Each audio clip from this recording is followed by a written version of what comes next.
You emphasized in your presentation the need to be at peace with ourselves or being relatively happy. However, do we not need to be sometimes angry or sometimes uncomfortable with our surroundings in order to have the drive to change the things that we want to change? I did not say you should be at peace with yourself or you should be happy. I'm just asking, what's your choice? What is your choice for yourself? Pleasantness or unpleasantness? Yes, what's your choice? What is your choice for yourself? Pleasantness or unpleasantness? Pleasantness, isn't it? So that is not my choice. If you like unpleasantness, do it. I have no problem. But if you want pleasantness and you're creating unpleasantness, obviously you're not going where you want to go, isn't it? So I am not advising people, be peaceful, be joyful. It's their choice. If somebody enjoys misery, what's my problem? Yes, I really have no problem. But there is no such thing. Everybody wants pleasantness in his life, isn't it so? You want nice pleasantness inside and pleasantness outside, that's what you want, isn't it? Whatever you may be seeking, see, please understand this. Whether you go to the temple, whether you go to the bar, or you go to the office, or you want to go to heaven, you're still seeking pleasantness, isn't it so? Yes or no? Somebody thinks it's in success, somebody thinks it is in the bottle, somebody thinks it's in heaven, somebody thinks it's in the temple, but everybody is in search of pleasantness. Is that so? Is that so? So if pleasantness is what you're seeking and if you're creating the reverse of that, you cannot say you're successful. Yes? If pleasantness is what you're seeking and you're achieving the reverse of that, could you say you're successful? If unpleasantness is what you're seeking, that's fine with me, you are successful. So this is not my idea, please get that out of your mind. This is not my idea that you must be happy, I have no such intentions. My intention is just this, let whatever you want happen to you. What you want should happen, isn't it? If you like misery and I impose happiness on you, is it going to be good? It's not going to be good, isn't it? So this is your choice. So if your choice is pleasantness, why is it not happening? That's a question. Now, unless you're angry, you cannot propel yourself into action. Unfortunately, this is true with a lot of people, that unless they're angry, they cannot propel themselves into action. You heard of Che Guevara? You heard of Che? You must be seeing those t-shirts. Everybody's wearing Che Guevara's t-shirts. Most of the young people don't know who he is. They think he's a rock star. But I heard that the one t-shirt which is still being sold to the maximum on the planet is Che Guevara's t-shirt, even today. I see anywhere, any part of the world I go, young people are wearing Che's. Many times I stop them and ask, do you know who this guy is? They said, we don't know. Then why are you wearing? He's Che. So Che, when I was young, Che was like a cult hero. And Che said, if you are in rage, you're one of us.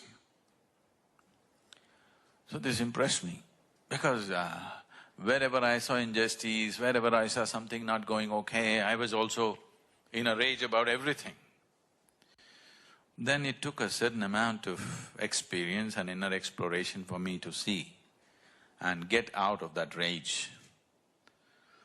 Then a group of revolutionaries from, the Jawaharlal Nehru University came to me and they were all Che people and they said, Che said this. I said, listen, now I have something to say. If you're out of rage, you're one of us.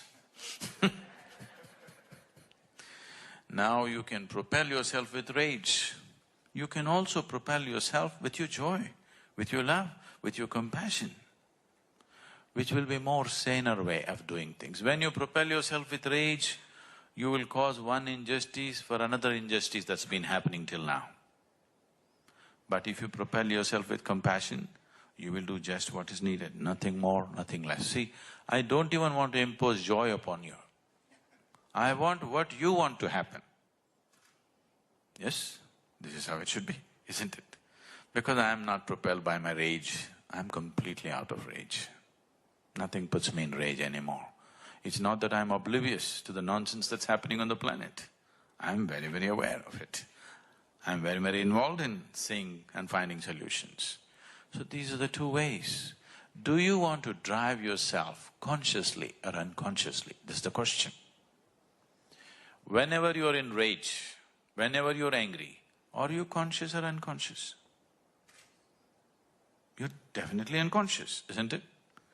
And when you become angry, generally you suffer more than your victim most of the time. Yes or no? So in that kind of condition, what are you going to create? Once in a way, corrective measures may happen because somebody is angry, but that is not the way to do things. In a balanced, sane way, you can correct things, isn't it? The reason why the first injustice has happened also is because somebody is in rage and you're trying to correct it with another rage. Let's say a crime happens on the street. Out of greed or anger, a crime happens. Now you get angry and try to correct it. You're also committing another crime, probably a larger one usually. You can correct that out of simple, sheer sense, out of your humanity. Just now, like about 6 days ago, I was speaking to a group of people and they introduced me as humanitarian. I said, what's this? I have heard of vegetarians, non-vegetarians, and what is this humanitarian? What are you trying to say? No, you're doing a lot of humane activity. I said, it's a shame that we have to teach human beings to be human. Isn't it so? We're making an effort to teach human beings to be human as if they were some monkeys. If you try to teach a monkey to do what a human being can do, that's an achievement. You teach a human being to be like a human being, this is not an achievement.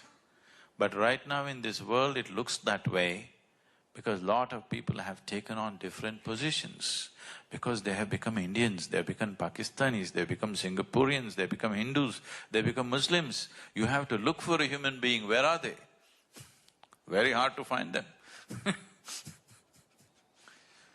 If you just sat here as a human being, to resonate with other life around you would be very, very natural. If you get identified with something that you're not, then it all gets narrowed down. Some things will happen, yes, you can fight a war. You can do certain things, you can do certain things forcefully, yes. But if you want true well-being in the world, first thing is you have to resonate here as life, because you are life, isn't it? I don't have to teach you that you are life. You are life. If you resonate and throb as life, you will know how to be a wonderful piece of life, which you are. But right now, we are trying to find patchy ways of doing things simply because somebody did something in anger and it worked at a certain time.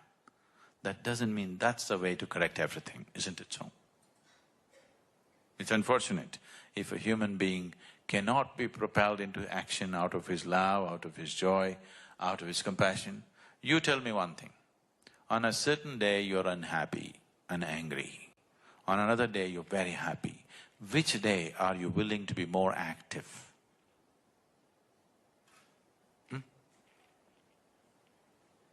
When you're joyful, you're ready for endless amount of activity, isn't it so?